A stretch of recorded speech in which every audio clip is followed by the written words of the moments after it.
துரோணர் அளவு கடந்து சந்தோஷமடைந்தார். பாண்டவர்களை கொல்ல துரோணருக்கு மனமில்லை. கடமையை செலுத்த யுத்தத்தில் சேர்ந்தாராயினும் பாண்டுபுத்திரர்களை அதிலும் யுதிஷ்டனை கொல்வது தர்மமன்று என்று சந்தேகித்து கொண்டிருந்த துரோணருக்கு துரியோதனன் சொன்னது மிகுந்த மகிழ்ச்சி தந்தது. துரியோதனனே, நீயும் யுதிஷ்டனுடைய உயிரை காப்பாற்ற விரும்புகிறாயா? உனக்கு மங்களம் ஆகுக. தருமபுத்திரனுக்கு உயிர்ச்சேதம் ஆக வேண்டாம் என்று நீயும் சொன்னபின் அவன் அஜாத சத்ரு என்பதில் என்ன சந்தேகம்? பகையற்றவன் என்று குந்திநந்தனுக்கு தந்திருக்கும் பெயரை நீ உண்மையாக்கினாய். உயிருடன் பிடிக்க வேண்டும், கொல்லலாகாது என்று நீயும் வேண்டுகின்றபடியால் யுதிஷ்டனுடைய புகழ் 10 மடங்காயிற்று. அவனே பாக்கியசாலி என்றார் துரோணர்.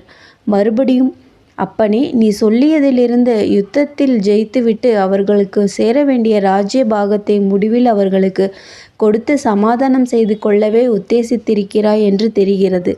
இதனால் அல்லவோ நீ யுதிஷ்டனை கொல்லாமல் உயிரோடு பிடித்து தரச் சொல்கிறாய் என்று சொல்லி சந்தோஷப்பட்டார். புத்திமானான தருமபுத்திரனுடைய பிறப்பே நல்ல பிறப்பு.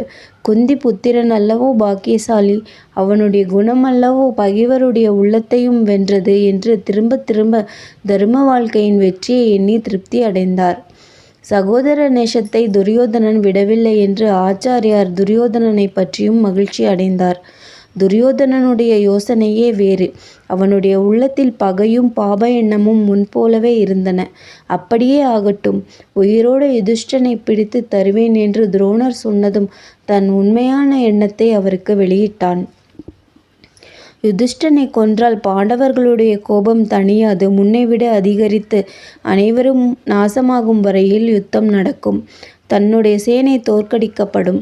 பாண்டவர்கள் ஜெயம் பெறுவார்கள். அல்லது 2 பக்கத்து வீரர்களில் யாவரும் மிச்சமில்லாமல் இருந்தாலும் கிருஷ்ணன் உயிருடன் இருப்பான்.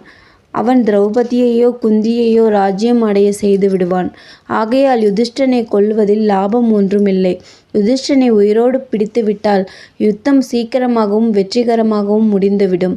சத்திரிய தர்மத்திற்கும் சத்தியத்திற்கும் பயந்த தர்மபுத்திரனை எப்படியாவது மறுபடியும் சூதாட்டத்தில் இழுத்து ஏமாற்றலாம்.